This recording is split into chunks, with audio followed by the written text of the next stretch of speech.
विवेक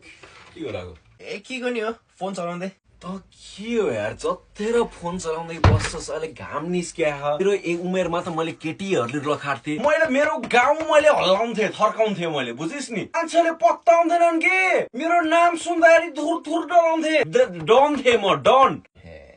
जिन्दगी सानो छ यार गर मेमोरिजहरू बना जिन्दगी जी घरमा बस्दा पढ्न नत्र बाहिर गएर निस्किन लखे ल अब एकछिनमा निस्किन्छु आउँछु नि भरे पार्टीमा आउँछु फोन आइन्छ एकैछिन है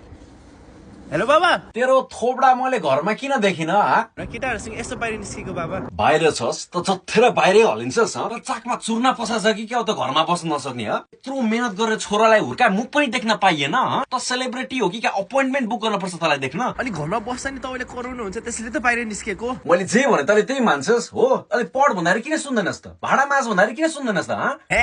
ल घर आइदिन्छु आउँछस् त त्यही मोर त्यही बस घर आउन पर्दैन बाउ आमालाई भुलिस् है